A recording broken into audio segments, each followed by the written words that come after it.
ரகுவம்சம் தனில் உதித்த ராகவா மாதவா முயில் வண்ணமாய் அமைந்த எழில் தோற்றும் உன் வடிவும் பாரெங்கும் உனை புகழ நாவார உனைப்பாட ஆறாக பெருகி வரும் பக்தி வெள்ளம் அதன் சாராக நீ அருள்வாய் அன்பு உள்ளம் கருணை நெஞ்சம் வேறாக சிறும் தீராத இடர்வரணும் சோராது எந்தன் உள்ளம் ஆறாது அடங்காது ஆசைமலம் உனை சேராது தீராது எந்தன் தினம் அஞ்சனை மைந்தனின் நெஞ்சிலே நிலைத்து விட்டாய் விஞ்சவும் எவரும் உண்டோ அனுமந்தன் பக்திதனே வானுயர உனை வாழ்த்தும் வானரத் தெய்வம் அவன் மாருதி அவன் நாமம் அவன் நாவிலே சர்வமும் ராமநாமம் சீதா பிராணநாதா மாதா பிதாவே நம் தெய்வம் என உரைத்தாய் நாத பிரம்மம் போற்றும் நரநாராயணனே வேதமுதல்வனே ஆதிமூலமே அருட்செல்வனே தீதினை எரித்திடும் திருமேனியனே தரணியிலே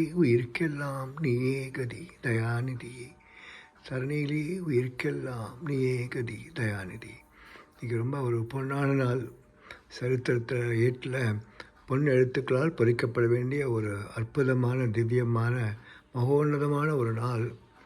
குழந்தை ராமரை மீட்டு வந்து 500 ஆண்டுகளுக்கு பிறகு பல போராட்டங்களுக்கு பிறகு அங்கே அயோத்தியில் பிரதிஷ்டை பண்ணி பிராண பிரதிஷ்டை பண்ணுறார்.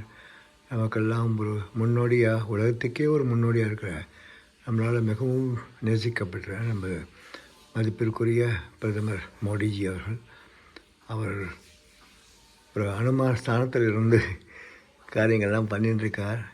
மிகுந்த ஆத்மா பலத்தோட சந்தோஷமாக இருக்குது. பல நாட்கள் உபவாசம் இருந்து வெறும் இளநீரை மட்டுமே குடிச்சிட்டோ இவ்வளோ நாள் ஆக்டிவாக ராமர் இருந்த இடத்துக்கெல்லாம் போயிட்டு இங்கே வந்து ஸ்ரீரங்கம் போயிட்டு ராமேஸ்வரம் போயிட்டு அப்பா நினச்சா நம்பவே முடியல. அப்படி ஒரு மனிதர் இவ்வளோ எனர்ஜியோடு இருக்க முடியுமான்னு.